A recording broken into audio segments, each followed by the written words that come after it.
What's up, guys? So this is a loaded video. I know I just released one. I'm just finishing a workout here. Can't really see. I have my phone set up in like a special way. So this is like a two-part thing. So first, I am drenched in sweat. It is what it is. I literally took notes for this. So this is not about astrology. This is about relationships and compromise, right? Because I have a 7th house north node, and I'm in the middle of my run, and I search compromise in relationships on YouTube, just out of nowhere, right? I watched this little video, and it got me thinking. Because like I realized, I have so many clients, so many people that when I say like people I talk to, like just like the overall energy of people, and it's this built-in romanticism, this like Disneyland kind of view of the world, that you're gonna meet this perfect person that's gonna handle everything. I know you guys have heard this before, right? So people in today's society, and I have literally like wrote notes, there is that high romantic expectation, right? The whole Disney thing. And one of my favorite movies ever, if not my favorite, is Eternal Sunshine of the Spotless Mind. If you haven't seen it, you have to fucking see it. It's a piece of art. It's beautiful. It's Jim Carrey, and he's actually in a serious role, and he kills it. With this girl, what's her name? Gwen Paltrow or some shit? Don't kill me if I'm wrong about that one. That's really bad if I don't know that. But yeah, anyways, the whole point of the movie, I'm not going to ruin it, but there's a quote that says, "What a loss to spend that much time with someone only to find out that she's a stranger." It's fucking the one only movies that just makes this sweat actually tears for me. Or did, at least. And basically, like, we find out we see, like, I'm not going to give away the movie, but the whole idea of the idealized relationship is, you meet this person, you have this idea of how their twin flame or whatever is going to look, how they're going to smell, how they're going to make you feel, how you guys are going to have your dinners together and stare at each other's eyes through the souls, and how you're going to make love, and how you're going to go on walks together by the beach, and you have all these ideas, right, in your head. But where do those ideas come from, right? And especially if you have like a lot of like Neptune, Pisces, it doesn't even really matter. I mean, I think it's just a human thing in general. Yeah, some signs, the Capricorns, the Virgos, I mean, not really Virgos, Virgos can be dreamy as fuck, but, the Capricorns, the more realistic signs, they know this, and they can kind of understand, right? Taurus. But yeah, there's this huge part of people to think that compromising is just not okay. When you see one bad thing about that person you're with, boom, over, right? And it's very dangerous. It's very dangerous because, like, the whole thing with the movie is that, like, they're perfect at the start, and then they, like, in time, and this is a two-part video, by the way. So, like, the second part is getting into more my idea of the Aquarian relationship, right? But in time, they kind of, like, with any human being, you start to see the ugliness of someone, right? The second part of my video is more about, like, the need for space, the need for time away from the other person, right? You only know what you have when you don't have it temporarily. And it sucks that so many people have to actually lose the person to have that space, that we can't have conversations in today's world around, hey, can I spend a week where we're not together, where you're doing your thing, I'm doing my thing, we're not on the phone every 2 seconds, where we just have the space. But even like within that space, there's not like a feeling of like resentment, there's not like a feeling of like, because like we pick up on that stuff, right? So if like two people are like away from each other sharing space, I'm not speaking from my own experience, by the way, I'm speaking in general.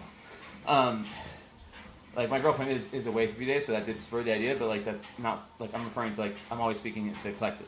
So, when two people are, when you say, okay, yeah, we'll spend a week away from each other, but one of the people is just like constantly like negative and thinking like badly about the other person, the other person feels that. Like, there needs to be a way for people to spend time away from each other, even if it's impossible, like life-wise, like with like the kids and the work and you don't have the ability to spend days in a different place, like, to be able to somehow do it in a way where instead of negatively looking at everything, you're looking at everything through a positive lens. I didn't plan any of this shit. Now I have all these notes and I haven't really looked at any of them. But like to be able to, to spend time away, to have space, to try, because like in astrology, we're always trying to attain our growth chart, right? So we want a relationship that's going to help us get there. And that's a composite chart. It's the chart that's created other relationships, right? So when you're always around someone, when you're always like, just like, so close, so close, so close. Me as an Aquarius, Venus, and Mars, I can't do that. I need tons of space. But too much space for me, then I realize, it's like there's a threshold. And then when I get past that threshold, and then I'm like, oh fuck, I'm alone. It sucks. I mean, it doesn't suck, but I realize that, you realize like, it's this thing that humans do, right? Where they try to put a lot of their own shit, a lot of the things that they're not accomplishing in life, the feeling of unfulfillment. It's so easy when you're with someone to throw that onto that other person. They're the reason I'm not like this. They're the reason that I can't chase my goals. But you can't have your cake and eat it at the same time. You can't be, in a relationship which is a commitment, right? It's literally a physical, emotional, spiritual commitment, and then be a playboy, for example, right? You can't be in a relationship which gives you that groundedness and all this, and then go like hit on girls on Tinder or whatever the fuck, on Instagram or whatever people do, right? So what else did I write in my notes? Tweaking the premise from romanticism. And the big lie is that pain-free relationships exist. They don't exist. They do not exist. Every relationship has a level of pain. And we as humans, biologically, we are looking for the negative. We are looking, like, let's say you have a relationship where it's like 85% good. Like if you, like, a priori, right? Like a priori, looking at it from a zoomed out perspective, right? Well, I guess that means no experience. But like really looking at it from like a mountaintop. Like say you have that ability, because when you're in it, it's very hard to see it objectively. You would see that like maybe 10 years later, right? You can kind of tell how good or how bad a relationship was. Even if it's 80% good, 20% bad, or 75-25, I don't care about the ratio. We as humans tend to look at that 25 when we're constantly with that person, that is.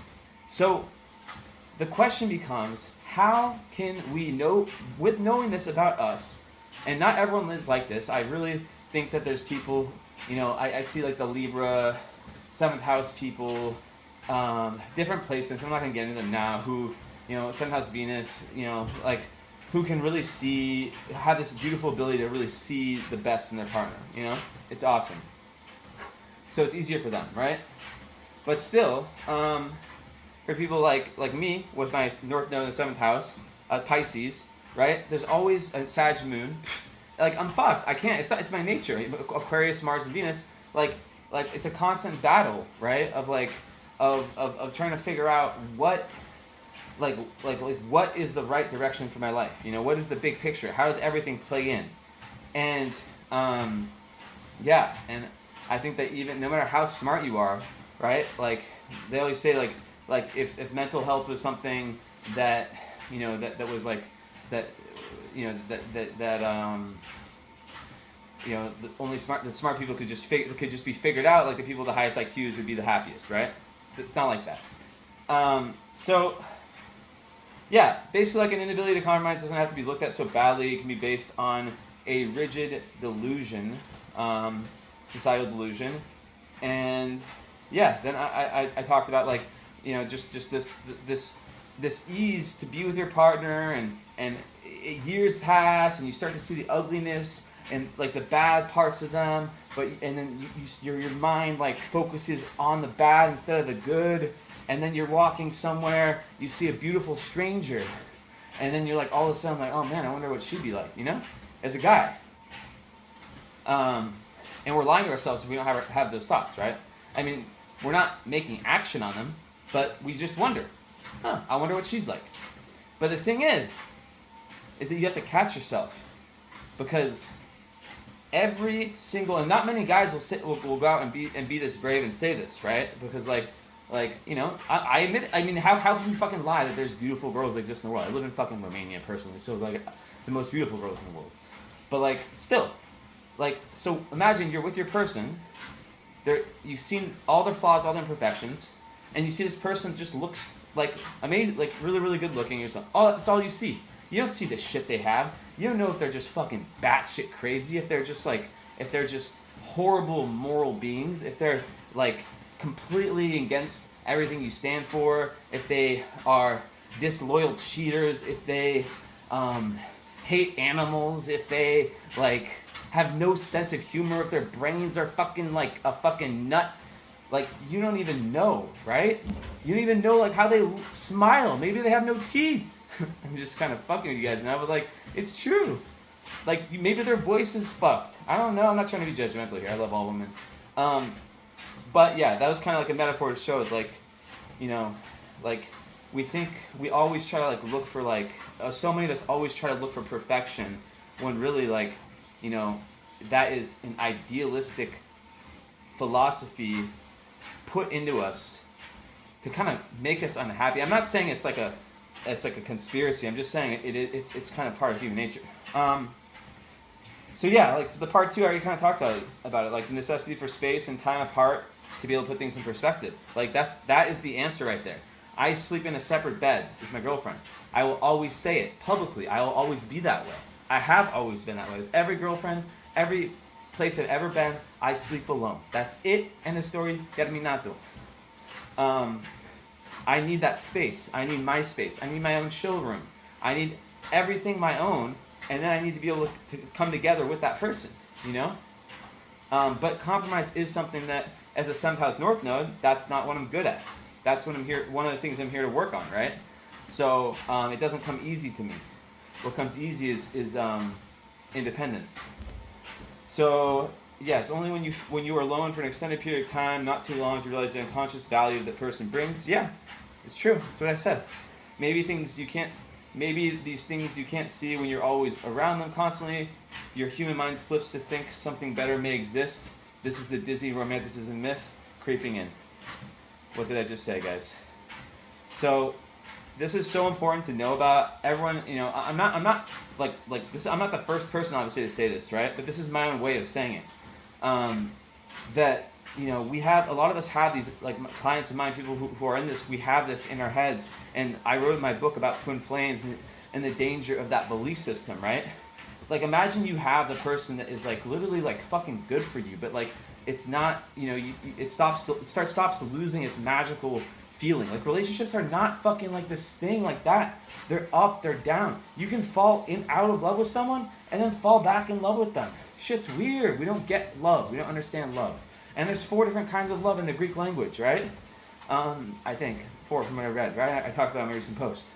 Like, so it's like, you know, you might fall out of like sexual love, but you might like have this constant amour, this soul love, right? And this child love. And, you know, you really have to just understand these things, right? Because perfect people do not exist. You know, you're not perfect, of course, and your partner will never be. And you won't even be perfect for each other, and probably not even come close. So if you can come close, that's beautiful in itself.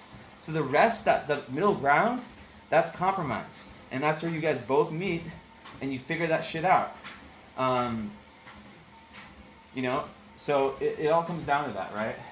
It all comes down to that, and we each have different needs. We each have different you know, backgrounds, astrological backgrounds. Some of us, our love language is a lot more attached in terms of like, you know, like the need for like that physical, emotional connectedness all the time.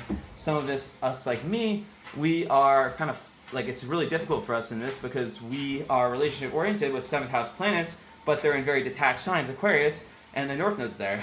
So the South Node's in the 1st house in Leo. You're used to being independent, starboard, whatever the fuck, and Regulus. And yeah, so finding relationships that support, that's the Aquarian relationship. That's what I've always talked about.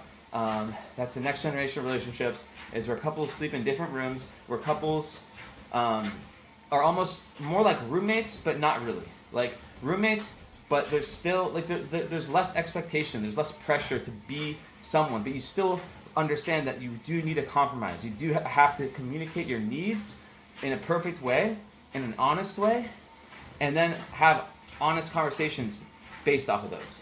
That's the key. Honesty, no matter how hard it is. All right, guys, hope you enjoyed this video. Way different than my normal subjects. Just finished workout, got a session right now. Let me know what you guys think in the comments. Talk to you guys later. Bye-bye.